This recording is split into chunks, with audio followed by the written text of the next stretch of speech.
And welcome to the Specialty Matcha Podcast. My name is Ryan. This is my co-host Zongjun, who also goes by Sam. Hello, hello. And we're the co-founders of Matcha Products. Yeah, we launched this podcast to discuss our learning journey in matcha, share startup stories, and interview experts. And today's episode, actually, Ryan just called me and sent me a big list of things that he felt very inspired today and tell me to not read it super carefully. So I follow his advice and didn't read it super carefully. So what was it, Ryan? So it's the price of transparency. I don't know. It's actually, so I live in France and I'm slowly learning French. I was walking to French class and these ideas just kind of hit me. So I quickly took some notes and I was like, oh, I'm like so curious what your reaction is to some of these ideas, Sam.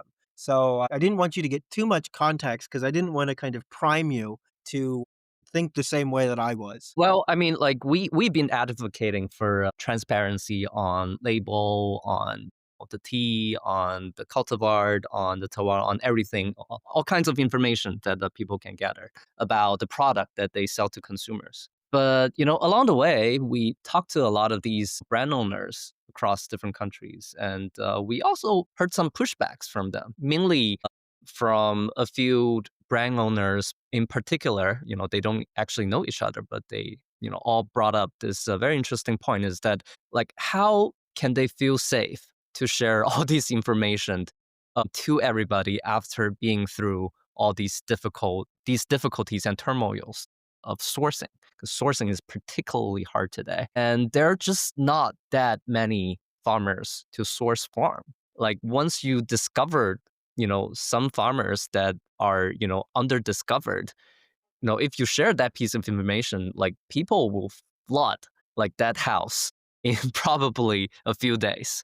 That's Yeah, how crazy is it nowadays. we heard some stories of farmers in Wazuka where people, because in Japan, you have to put your address on your website. It's sort of your business profile and information. And apparently all of these foreigners go up to people's door in like middle of the countryside, knock on it and like ask, can I buy like 1 metric ton of matcha, please?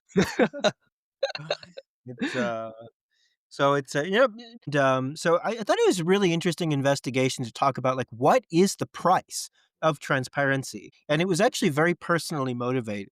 I even this morning and yesterday night I was in the process of sourcing or talking from someone that we want to source tenja from, and it is just unbelievably difficult pulling information out of the people. At least the particular person that I was talking to. And like they were like, "What's your budget?" And I said, "It really depends, right? We're happy to pay $100 to $200 a kilo for like really good yabukita. And if you have nicer, higher end cultivars like Okumidori or Asahi, we'll pay up to five, six, $700 a kilo. And if it's competition grade, maybe we'll pay even more." In terms of wholesale prices. But like, I need to know what you have before I can give you my budget. And there's this long back and forth of like we're both trying to pull information from each other. And it got me thinking, wow, you know what? There's a real knowledge asymmetry here for new players, right? Like, if people don't really divulge a lot of information very quickly, and if you don't know what the market rates are for conventionally grown Samidori, you're not going to have like what I would call schmuck insurance. You're going to get duped into paying way more for something than it is worth because you don't understand what all the rates are from different producers. So, like, this is true for brand sourcing matcha and tencha, but it's also true for consumers sourcing matcha. And I realized that that's actually a huge change that's occurring right now in the industry. If you know that you specifically want organic okumadori from Wazuka, right, you can probably find 5 or 6 different companies sourcing from different places in Wazuka selling it. And then you can start doing some of your own price comparison, and you can learn, okay, what is the market range? Am I paying $20 for a tin all the way up through $60 through a tin? Is the $60 one differentiated in any way that like would cause me to spend the extra money? Maybe it was handpicked. Maybe they were using really high quality organic fertilizer. Maybe it was shaded longer.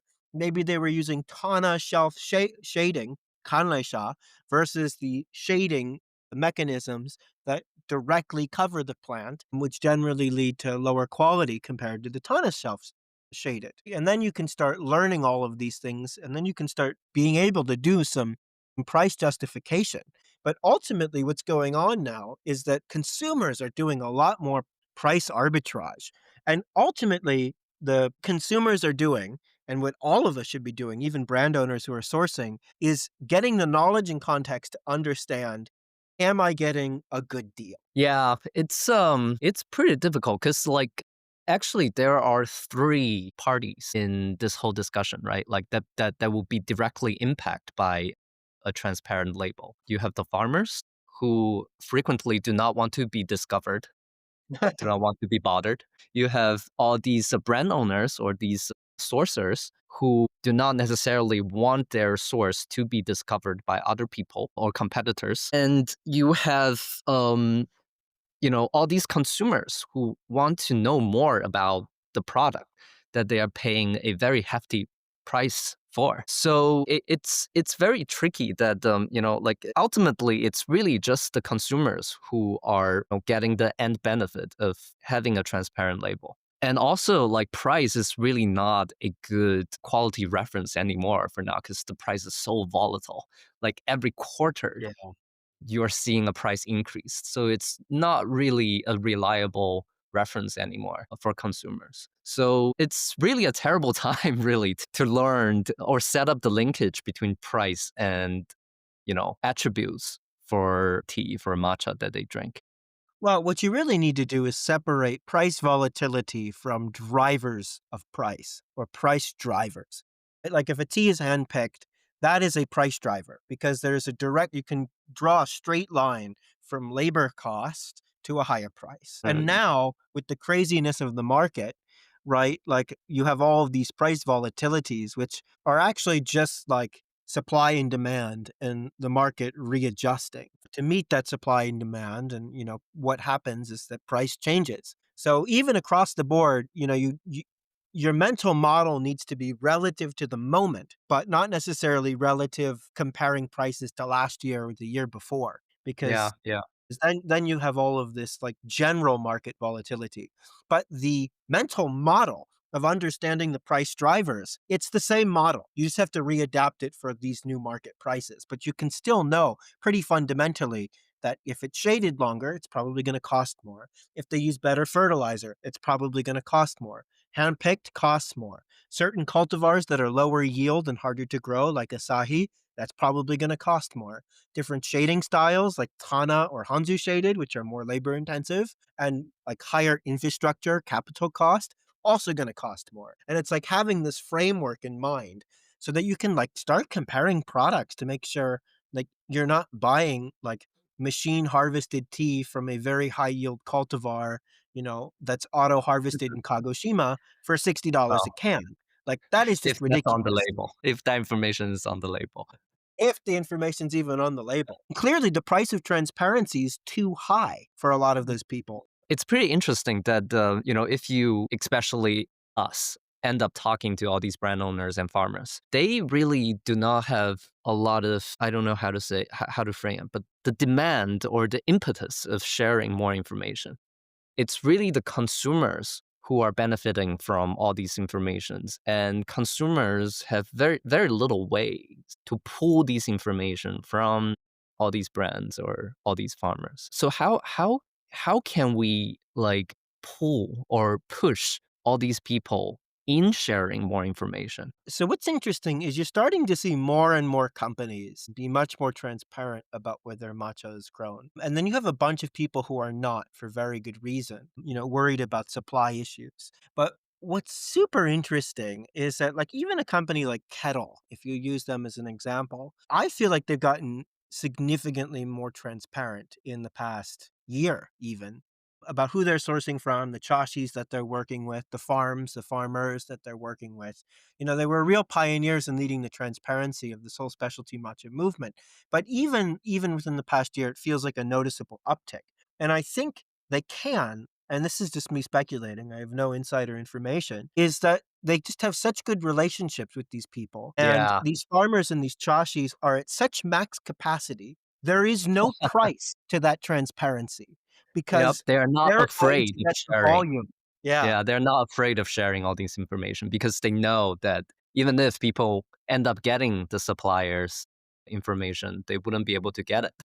Yes, exactly. Yeah. And maybe this wasn't the case, 2 or 3 years ago, but I mean, that's the problem. These people who are not as established, over the course of a decade and who probably have really deep references of people who have worked with them, who recommend them internally, and you can build sort of all of this social and political capital within the Japanese matcha industry. Like if you don't have that social and political capital, your supply is not guaranteed. And there's a really high price to pay for a lack of transparency or for transparency to make it transparent. But there's also an educational component. So that's another cost of transparency. If we give all of this data, all of these labels, on the packaging, you have to understand what they mean, which means you have to invest a lot more in consumer education. Now you got to defend yourself when it changes every year. People are going to ask, why was it shaded less this year or that year? Or why did the blend components change from this particular blend from year to year? Mm. What was going on? Blah, blah, blah. Right. And, the thing is, like, true specialty is understanding the objective attributes of a product's production that lead to a certain flavor profile outcome. So everything that's on the label where we can make our own quality assessment should be predictive and can be attributed to what causes flavor profile variations. So it's a double-sided sword because to an uneducated market, it's just blah, blah, blah, right? It's just a bunch of technical terms with weird vocabulary that they don't understand.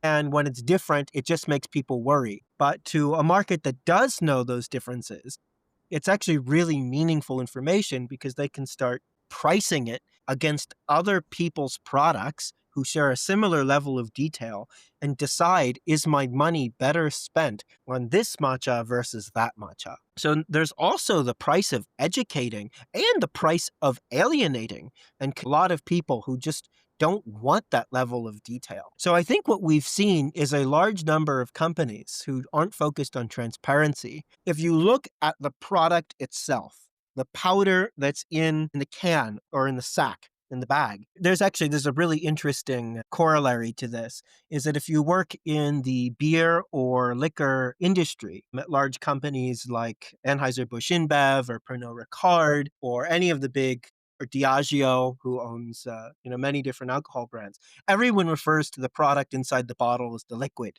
It's the liquid. We're doing liquid improvements. We're doing liquid innovation, and it's specifically referring to the actual product itself, which we should start doing within matcha. Right? Like matcha, it's the powder that's inside. And so many brands are basically now built on layering on all of these intangible assets. So maybe it's brand associations, maybe it's connection with tea ceremony, maybe it's about how organic it is, maybe it's about like the spirituality of having a mindful ritual every morning. And you layer in all these intangible messaging to that may or may not reflect the actual powder that they're selling. An extreme example would just be like share a Coke, taste the feeling, right? They're just selling bottles of sugar water with caramel coloring and flavoring, right? It's all built on these intangibles. So I think a lot of matcha brands have found really strong moats in brand building, regardless of the quality and the actual price of the powder that they're sourcing. Feels like a marketing. Feels like a marketing propaganda. I mean, it almost is. I mean, that's one way that you can do value. I mean, the problem with the matcha industry is that there's so little value creation that anyone can do. Coke is an interesting example, Ryan. On one hand, like you can read the formulation table and know exactly all the components that goes into every bottle. But on the other hand, Coke also has regional flavor variations because of the sugar suppliers. And they're not necessarily sharing that piece of information, but you do see the Coke fan base, trying to buy imported Mexican Coke into to the States because they use cane sugar there versus corn syrup. And like if you relate that back to matcha, all these larger companies, they don't necessarily tell you exactly what's inside the can. And, even if it's the same price or a higher price every year for the same product, with the same poetic name, you can still taste the variations year by year, and they you don't necessarily can construct a mental model of what went wrong or what went right. And if you kind of take it back to some of the smaller companies who are sharing a lot of information, you still cannot really construct a very correct mental model of like what exactly these flavors related to what. Mm. So how how like I feel like there are a lot more that people can do to educate consumers on the linkage between the attributes that you are sharing on the label versus what you can end up tasting. And I think it's very hard because, like, as you said, that, every year, because of whatever reasons, like climate or availability of labor, people end up shading the tea for more days or less days. And that's not necessarily a choice that people made to create a better product. Sometimes it's just the reality. And sharing those information to consumers, like almost begging for the wrong questions or doubts. That's true. I mean, that's a huge price of transparency, actually, because when there is natural variation, the natural question is, why did it taste better or worse this year? And like a huge part of the value chain doesn't have a lot of control over the process, like you said. So some of it, like literally be because the Tencha factory is too full. There was no volume that was processable today. We had to wait till tomorrow. Yeah. Or it was raining a little bit too much earlier last night, everything's too wet, we need to wait one day, and we had to make the decision that it was worth not picking on a rainy day versus having it be a little bit after the optimal window for harvesting that particular cultivar when it was, quote unquote ripe or like, perfect timing in terms of the leaf's maturity. So that's you're begging for the wrong questions. It's a huge cost to this transparency if you really are very specific about what's actually changing the flavor from year to year, which is Yeah. ultimately what should matter because flavor is absolutely king. It is like market data has shown over and over that flavor and the sensory experience of product is the number one predictor of repeat purchase. Put another way, if you don't like the way it tastes, you're probably not going to buy it again. And you're definitely not going to buy it again if you have 100 other choices, which is what we have in this very fragmented market. Not only do you have 100 other choices, but it's very easy to discover them online through social media and even through using like these new the AI agents are really good for actually just for using it for product search, I've found, and for price comparison, right? It can do all of those comparisons. You can say, find me every Okumidori from Ujitawara that you can find that is under $40, right? This type of prompt can save someone an hour of looking things up. So these price comparisons are getting significantly easier and makes consumers better, right? It all the way, it floats back. How do I know if I'm getting a good deal? Which is what, consumers and, people like us who are trying to supply the product are also constantly asking ourselves. But one thing is very certain as consumers are getting more educated and they're getting having the right frameworks to ask the right questions. And this very knowledge rich environment will create winners and losers among the existing matcha brands now. So, there is tremendous cost to educating your consumer, but if you don't and your consumer gets educated somewhere else, not only are you not educating them about what to look for, someone else is. And then, it's a form of narrative, it's a form of power when you're the one who's like providing useful information people, especially with regards to saving money and within regards to something that you put in your body that you consume. It's, these types of sharing these types of knowledge just are very impactful and you have a lot of advantages if you're the one who your consumers are getting that information from. Yeah, true, true. But also, I actually agree more on, the first part of your argument, Ryan. Taste is king. Information doesn't necessarily equal to good product. You can share a lot of information about a product, but, it might still taste like crap. This happens to a lot of craft beers and natural wine that I consumed in the past. Like you end up learning a lot about that vintage and that, farm, but it's not a good product. it doesn't taste good. And maybe you end up learning all the wrong taste reference about all the information you just learned, which can also be the case. Yeah. No, absolutely. Understanding the drivers that cause flavor. And I want to record a future episode called something along the lines of why reference standards are so important. And that's actually what the matcha industry is missing. Mm. I keep sharing the story because it was so impactful to me. Is we tasted Okumadori from Wazuka, same cultivar, same growing region, same processing facility, same everything. The only difference was the use of fertilizer and pesticides. Those were so different teas that it blew my mind. I had no clue how much fertilizer was impacting how bitter it was, how umami it was, and how different like And how natural or smooth organic farming, what the that does and not mouthfeel. creating those flavors. I'm sorry, right? I was saying the texture, the mouthfeel of the same tea, fertilized and unfertilized. It's shocking. And also, like, we try to melt some of these tencha, and it performs so different inside the mill. The end powder is like very visibly different from each other. Very coarse. Organic Very, matcha is very difficult to mill well. yeah, very fibrous. Yeah, much more fibrous, which makes sense. Without the use of pesticides and fertilizer, you have less umami, you have less nitrogen. That's nutrients for the plants, and it has to protect itself from bugs. You don't Mm. have this magical, chemical deterrent.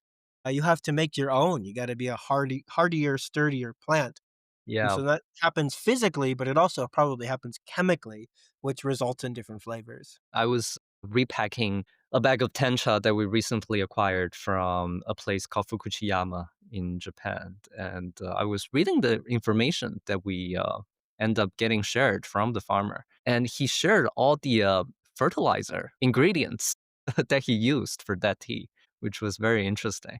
I feel like that should really be a default information on the package in the future. That Yeah, really and makes a dosage. huge difference on the end flavor Huge, profile. yeah.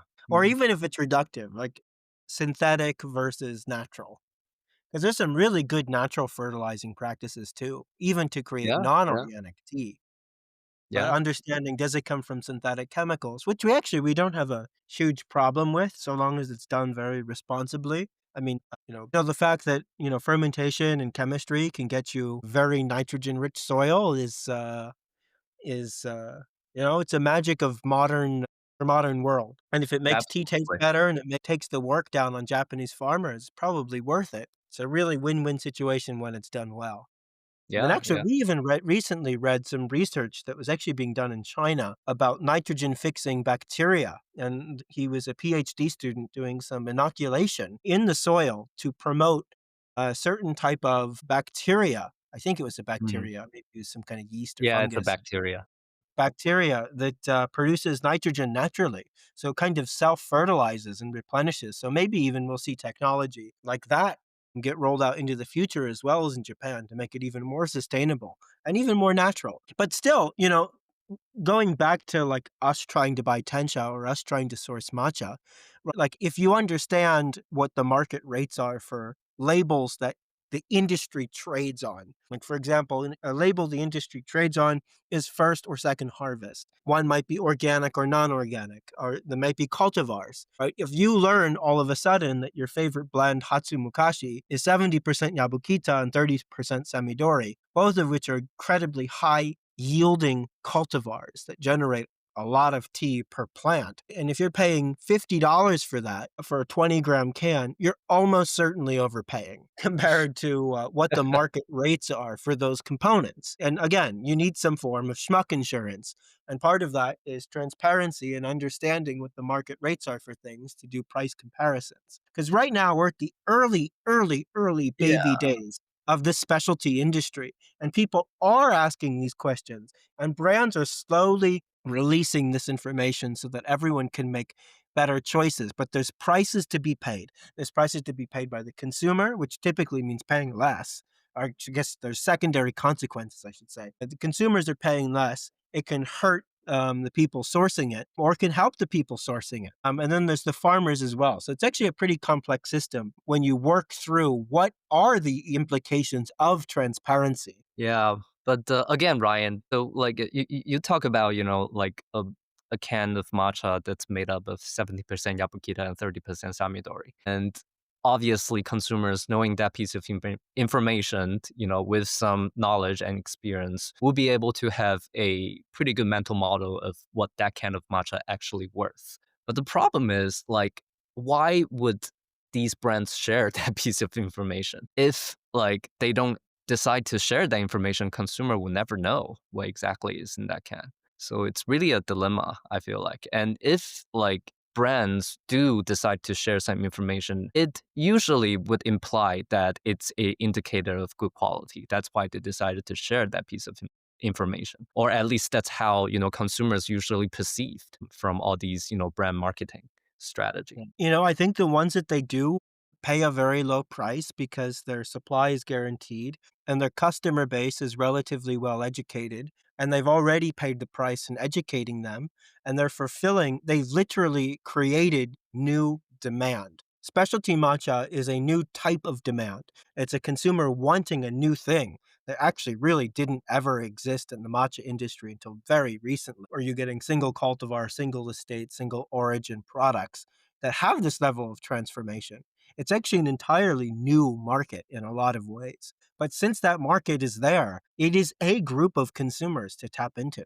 And, there's a really interesting thing, right? Like, if you learn the factors that impact matcha quality and they're on the label, cultivar, region, day shaded, well, you can think of brands like Oika that share this level of transparency. And if the impact on matcha quality is baked into the price, right? Like you're paying more for certain cultivars than others, or for certain processing methodologies than others, then if you know these quality factors, then you can infer what that product should be worth. So then your whole pricing matrix has to be logically consistent and justified. And if you do sell a Yabukita for $50 a can, there better be something phenomenal or very interesting about it to warrant that type of increase, or that price deviation, I'll say. But that's just giving more information over to the consumer, which I think, that's what those consumers want. And you saw this, start from a very niche industry in something like coffee in the early 2000s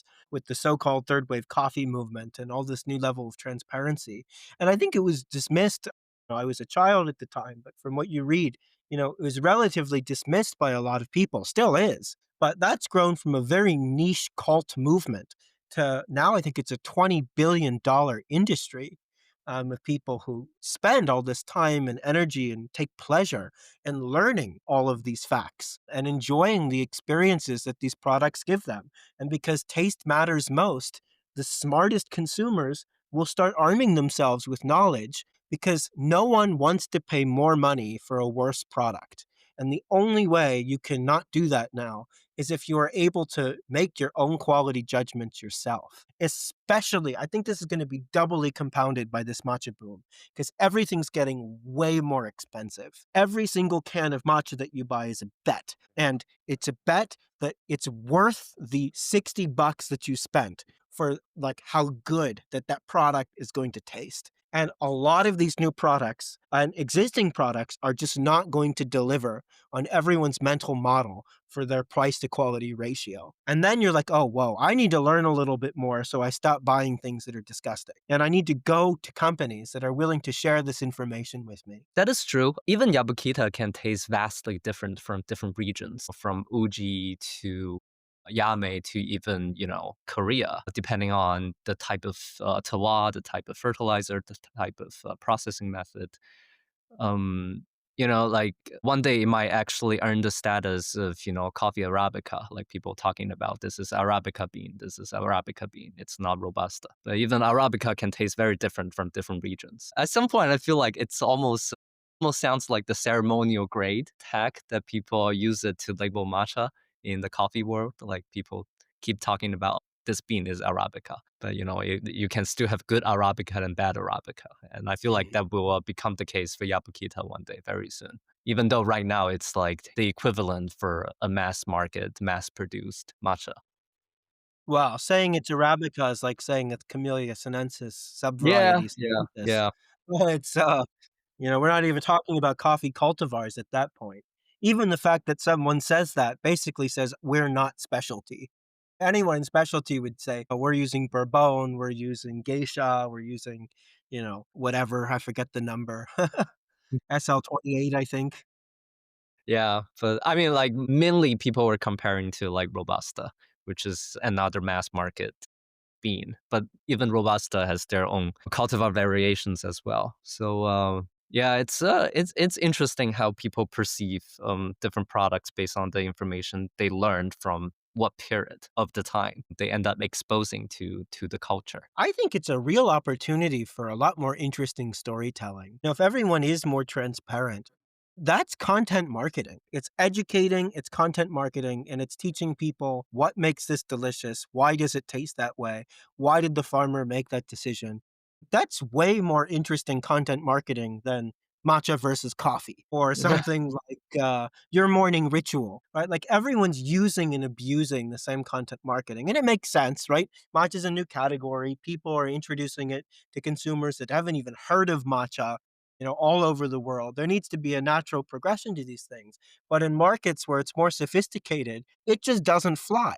Like for example, I saw that MTCH did a drop of Kirari 31 cultivar grown in Gokisho, which is an incredibly unusual combination of things. Kirari 31 is a very new cultivar, and having it grown in Gokisho Uji, I think there's only one farmer that grows it. Maybe there's two, and I only It's know of one. new-ish, but people mainly use it for like honcha, like wakocha or green tea processing. Like they don't necessarily use it for matcha. But everyone, in the lines that they attracted by selling this matcha Karari 31 from Gokisho Uji were insane. Like if you take Thailand as sort of the top of the mountain right now in terms of consumer education and awareness, right? Like they clearly knew what all those meant and were ready to pay up for it. And they really cared about not only pay up, but wait for it, like their time and money and the effort of being able to access it, right? Like that wouldn't Interesting. happen in New York, right? The market just isn't there. So everyone's in Yeah. these different stages. But how does New York get there? Or how does Los Angeles get there? Well, they get there through this type of content marketing, right? It's a huge opportunity. That's like, I guess, a benefit of transparency, not the price of transparency. As you get these people with these much deeper, much more complex and sophisticated preferences that have much more nuanced understanding of what's driving flavor, what's driving scarcity, and what's driving quality, and making better decisions. And I think it will make the industry respect consumers a little more. If you look at like the average person who is trying to show off the fact that they consume matcha on Instagram, right? And you're a Japanese tea farmer, there's a lack of seriousness, we'll say, in a lot of this content. But when you see like 100 Thai people line up in the hot sun to buy Karari 31 from Gokisho, it sends a very different message about the level of sophistication that people have in appreciating the product that they put their blood, sweat, and tears into. So Ryan, we keep talking about, the price or the benefits for consumers to have a better access to all these transparent information. What about the brand owners? How can they be benefit from this kind of practice? Or what should they or if they should care about it at all? Yeah, that's like so traditionally within tea sourcing, you keep your sources pretty well protected. And we're in an interesting dilemma as we source tencha. For sometimes I feel really guilty about the thought of buying tencha from someone that I know someone else could find just as easily and sell it to another business and I just add 30%. I think there's this huge part in the back of my brain thinking, wow, you can get such a better deal if you just found this person yourself. So it's like really difficult. Like, is that how we want to build our business? Like, which sources do Well, we secret or not secret? Like, it's that's an interesting tension. yeah, but that's not necessarily the case, right? Because you have all this like very weird and legacy practice of client prioritization. Like frequently, what we can end up buying from a supplier because we know them earlier is not the case for other people who are latecomers. Even if they end up knowing the information or the supplier, they wouldn't be able to buy it because they're getting deprioritized. Yeah. I mean, that's true, but the price of transparency is 0 then.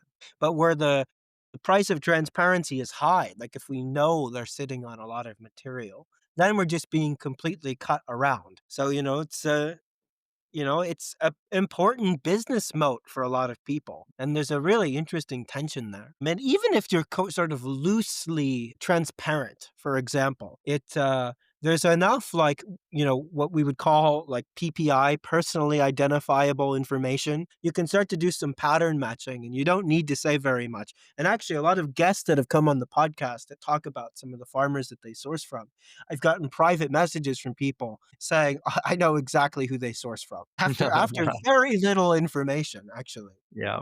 Yeah. Like, for example, if you have a handpicked Hanzu Asahi from Gokasho that's from a husband and wife team, it basically implies a single family. You didn't say their name, but anyone who knows exactly who you're talking about. Or if not from a husband and wife company, like there's only, I think, one or two other candidates. Yeah, it really narrows it down.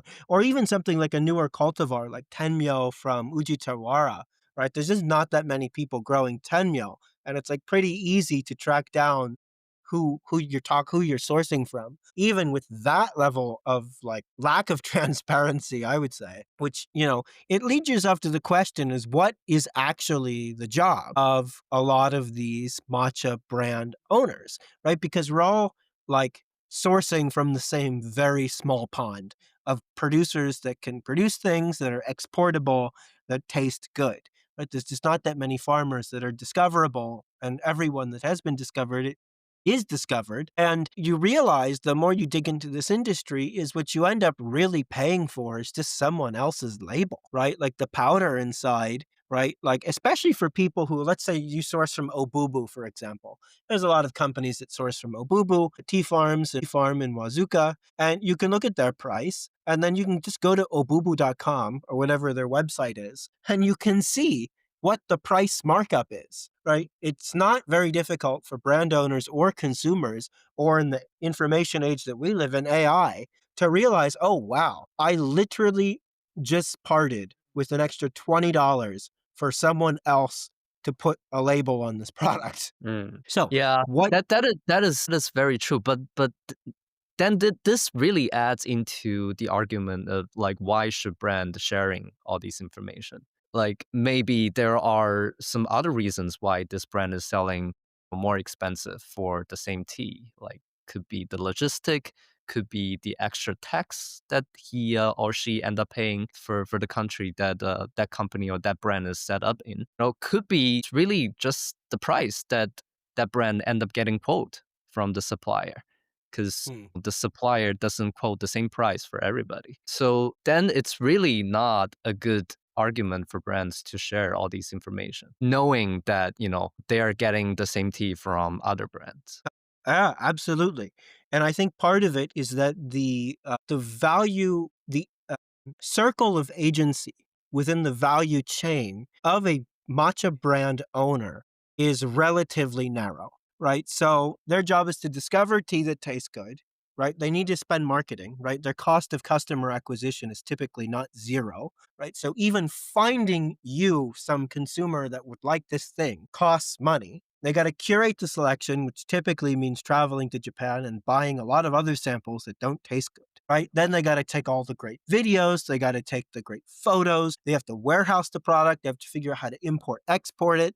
And then they're trying to find you the best and cheapest rate on shipping, right? So there's a lot of value add that is being done to justify that extra $20. And you're right, it doesn't make sense for these people. The cost of transparency is too high. It's just a stupid business decision, which Yeah. is why we don't see it. And in that case, it really understandable why they don't do that.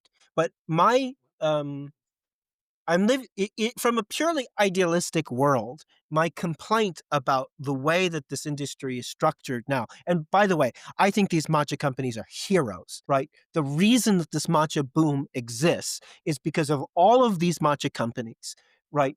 Getting founded, and I'm sure they were bootstrapping some of them for years, losing money until they finally found their audience and like help build this global demand for matcha. Really, everyone should be super thankful and bowing down to all of these matcha brand owners, right? We shouldn't just think of the farmers as the victims to this matcha boom. I think the real victims are actually the matcha brand owners themselves, who aren't able to get supply or are not able to get reliable supply, or think that they're ordering something and then 50 kilograms arrives and it's a lower quality tea. And then they reach back out to their Japanese producer and say, hey, this doesn't taste like the sample. And they're told, oh, that will cost $50 extra per kilo, right? After the fact, right? Like Yeah, there's some some horror craziness stories that's we going on. recently heard.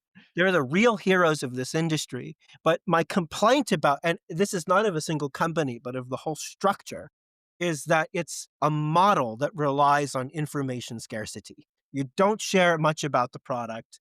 You only selectively educate people on things that have nothing, where you don't have to pay a price, right? The price of transparency. And consumers aren't better for it, but that's all slowly starting to change, right? Knowledge is traveling at speeds faster than we can even probably comprehend. More people know more about matcha today than they ever have in human history. Like, that's like wild. It's like incomprehensible, probably for any single person in this entire system. And everyone is getting smarter, everyone is getting more savvy, everyone is arming themselves with knowledge, especially for people who are driving what we'll call compound growth. Every new matcha consumer that is going to end up liking the product isn't just buying it once. They might be buying it once every 2 weeks for the rest of their life. Think about how that compounds as we move from country to country, region to region, of people who are developing the habit and the love of drinking this beverage. So consumers are changing themselves. And you have to ask yourself, what does the competitive moat for matcha look like in 5 years, now that everyone's getting much better educations on what's driving price? The genie's kind of already out of the bottle in terms of the knowledge that you need to ask the right questions to understand what factors drive quality and therefore how these products are priced. So, what do brand owners need to do now to be resilient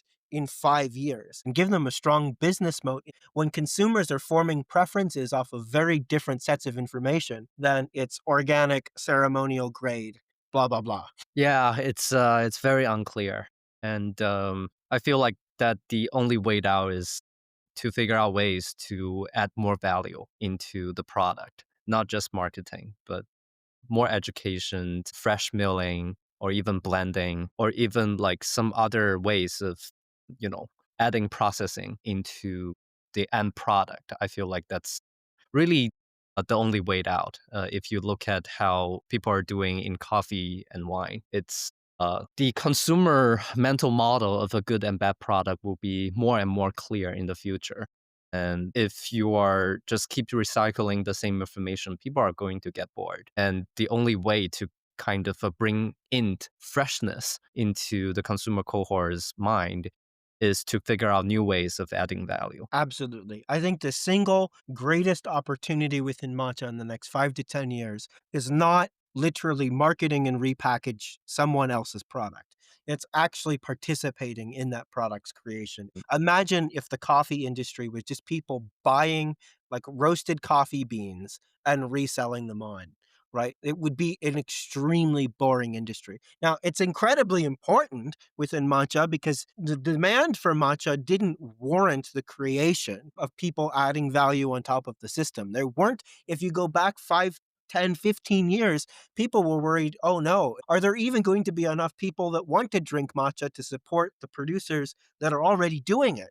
Right now, we have the opposite problem. And the biggest opportunity is the fact that all of the flavor creation of these blended products are controlled by old Japanese men that do not know the preferences of a teenager in Saudi Arabia or a lawyer in Los Angeles or someone working in tech in Hong Kong, right? Consumers are just so different and it's so outside of your experience. If you're a formulator for strawberry yogurt sitting in New York City and you're white and you've only ever known American food, could you possibly be able to create something that a young millennial consumer in Vietnam would like? Like, probably not. So, like, we need to get people closer. We need to get the value add and these product transformations that are driving these flavor profile outcomes closer to the consumer from people who actually know and understand what these people want. Because everything is predicated now on we need to tell you that this product is good. And people ask, what is the difference between a high and low quality matcha? They need to be asking a very different question. What flavors do I like in the matchas that I've had that I want to spend my hard earned money on? And that's what I think is the shift that's going to happen with this proliferation of knowledge and choice throughout this value chain. And that it's not going the business moats, the way you could build a sustainable business in the last 10 years looks very different than it will in the next 10 years because of all of this information change. I think that's just the reality. And the people that Yeah. don't adapt with the times will either remain small businesses or get outcompeted by companies that are adding value, creating better products, listening to their customers, and doing some optimizations and developing new products for them, understanding new ways that people use it, etc.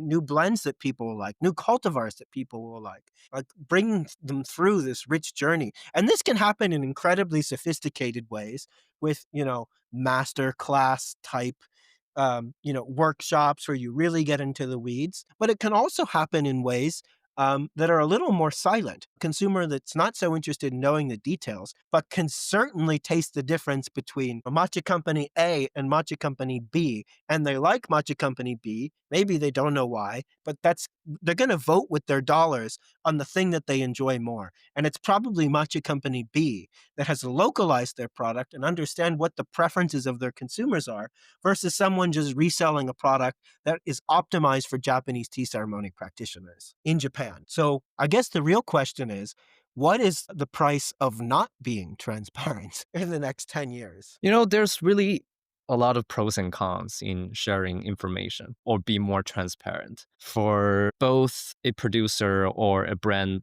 point of view or from a consumer's point of view because like the information can be misleading and it can be even purposefully designed to hide something in the product. And by the end of the day, the taste of the product is the king. And it doesn't necessarily correlate with how much information you end up sharing about the product. And Although for like a lot of these producers to get like the agency and like literally like consumer preference data, I feel like you need to have a group of specialty consumers first that can tell you useful and objective information about what people in that group of people like. Right? Like it's like way more impactful learning that someone, likes Oku Midori cultivar or Asahi cultivar than it is learning that they like ceremonial grade matcha. yeah, that's true. Like what they really like is Okumidori or Asahi cultivar with fertilizer. That's true. Without fertilizers, Asahi cultivar tastes very, very different, I tell you. Spoken from experience. Yep, yep, yep. We recently tried. Yeah, so or you end up sharing the type of fertilizer you end up using on the label, but you don't necessarily always get that piece of information from farmers. So you really need to get the farmers on the same page too for all of these. Which can Yep. also be very, very tricky because for what we have known about all these politics with all these farmers, like in different regions, all the farmers work together pretty frequently on processing, on cultivations and packaging. Frequently, they will be all gathering in one potential farm or in front of the potential oven and telling each other, what can be optimized for this year's batch. But one thing that they do held that they do hold a great secret is the fertilizer recipe. That's one thing that they do not share with each other. Yeah, there's you have, the price of transparency for all the farmers who are competing with each other in the national tea competition, you know? Mm. Is probably the difference between a winning tea and a not win I bet they all taste pretty good, all these competition teas, and the difference is probably really in the subtleties, but, Mm. it's a great point, and, maybe that information will be available, maybe it won't be. But without this group of well-educated consumers that are able to articulate what they like in objective terms, then all of these matcha brand owners, it makes it much more difficult to make any changes about what they should source, how they should blend, what flavors that they should create. So I think it's really important in an industry that we can add value to because we don't want a bunch of consumers that are basically schmucks, right? Consumers saying that I love ceremonial grade matcha, right? Like anyone in the industry is going to look down on that person versus if they say, I am like super into Zairai matcha right now. I love Zairai matcha. I like tasted one from this Wazuka farmer that has 100-year-old plants and they're all Uji lineage Zairai, not Shizuoka lineage Zairai, and I'm really all into that.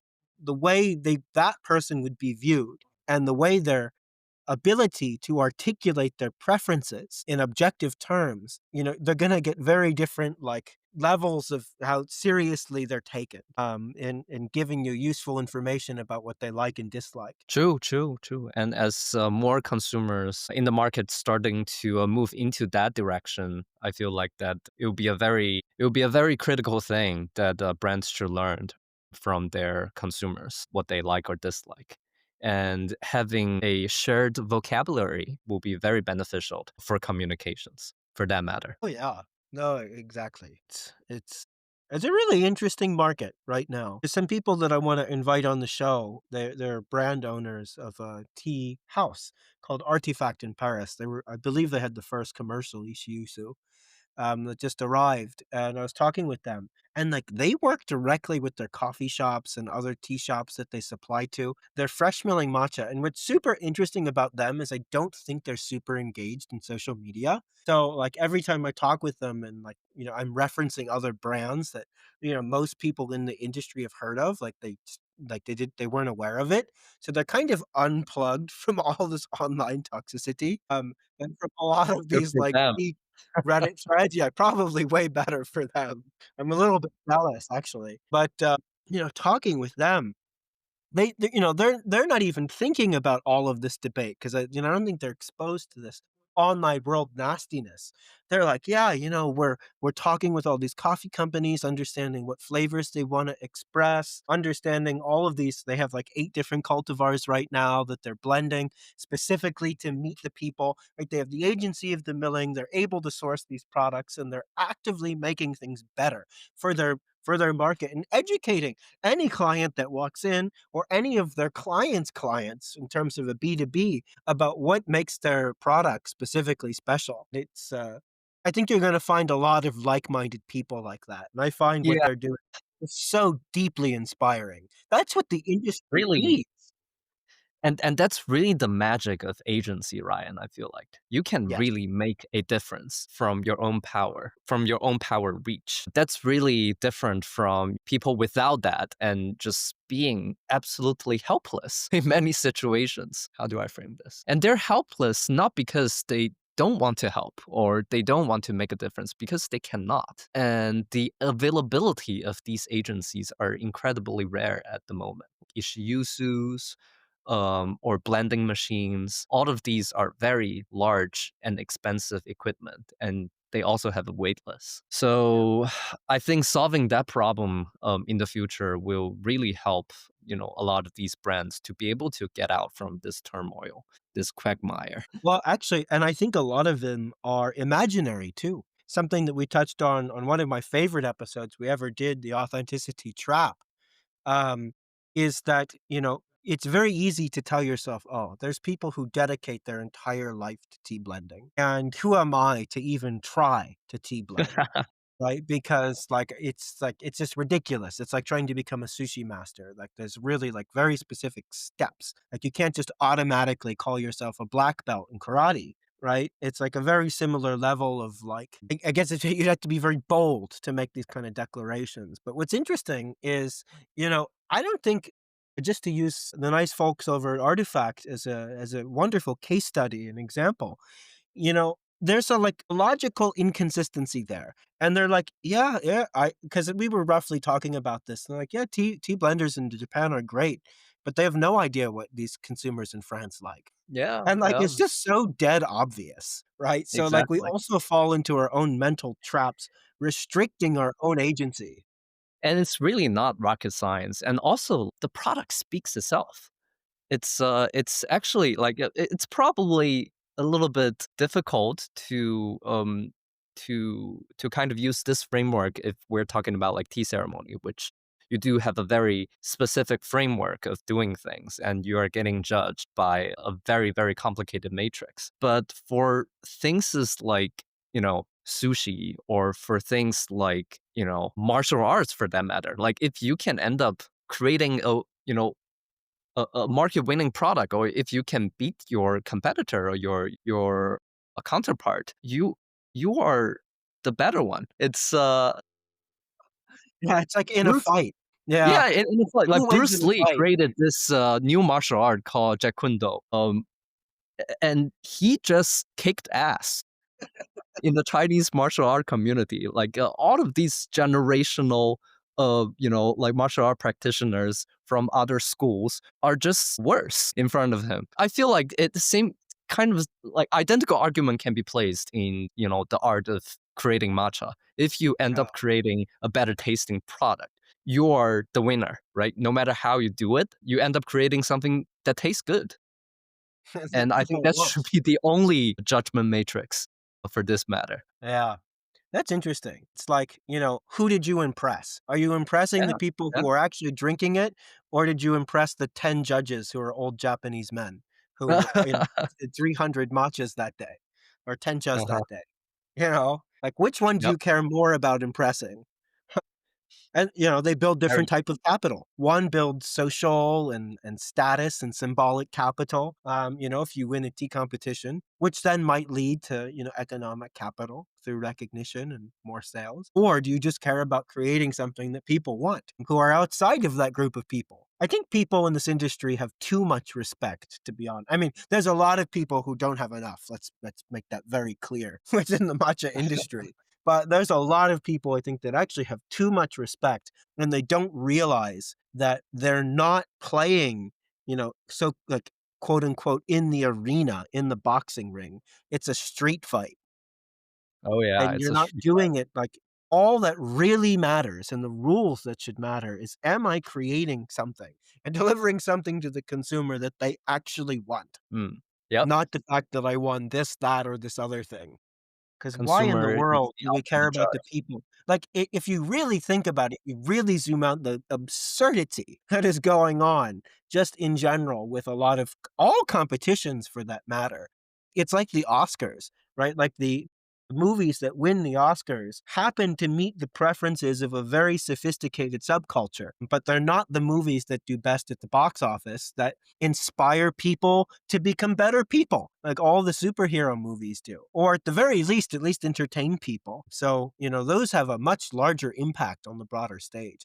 Like you can take a content creator like Mr. Beast and criticize him all day for this, that, or the other thing. But the reality is people just like what he makes. Like, what are you like? How you can judge him on all of these other criteria, but like he brings so much pleasure to people's day all over the world who watch that content, which honestly I think is a much more difficult thing to do, building and growing new audiences rather than competing in the same audience and in the same traditional system that has existed forever. It's hopeless. You can't do anything. There's no agency that you have as an outsider from Japan to even try. So we got to fight and find our own path and our own consumers that, have their own relationships with these products built on a very different set of axes. And if we don't tell them what those axes are, and if they're not even aware of what to ask for to get good product, someone saying I want ujicha or I like ceremonial matcha doesn't tell us anything really, because those terms are virtually meaningless from an origin or from a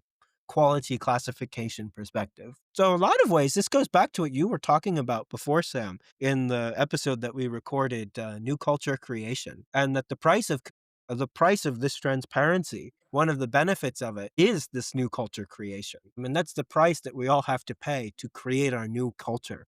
That's no longer, a few million tea ceremony practitioners in Japan. It represents the diversity in all humankind in all of the countries that now love and enjoy matcha and are incorporated into their lives every day. I think that's a That's much true. That's noble true. mission. That's true. And also I guess the interesting thing about this new culture creation is not new culture creation, but new cultures creation. It's plural. It's, making the comparison of Oscar versus, all these box house movies is almost like, they can all exist within this framework. You can have 10,000 different subculture groups exist in their own bubbles in different countries doing very interesting things that they found interesting or great, which is kind of a future that I really like to see. There's no longer one judgment matrix. There are many. Each individual culture and their community can very sustainably support their own culture or their own taste. I think Absolutely. I think that will be a very healthy future. Much more healthy. Mm. The people that create like Texas Chainsaw Massacre 2, right, still need actors and studios and film cameras and the agency to make this very niche sub-drama horror movie.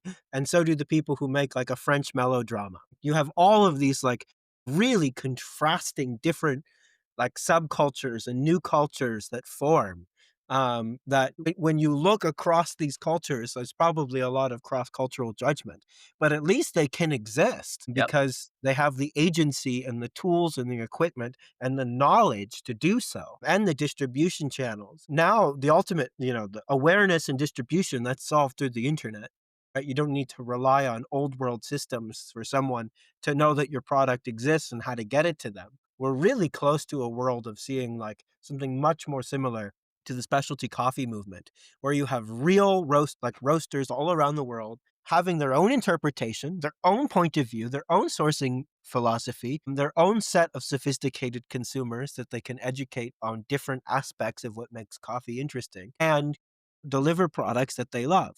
And we're very close to having that world be for matcha. I think we're like 10, 20 years away from seeing what could be a flourishing culture of people adding value on top of the system, creating better things that people like, building very successful businesses in all of these different markets, not just reselling a Japanese product, so to speak. We're getting there. We're getting there. Did you say 10 to 20 years because that's how our new cultivar gets registered? Maybe, Uh, maybe.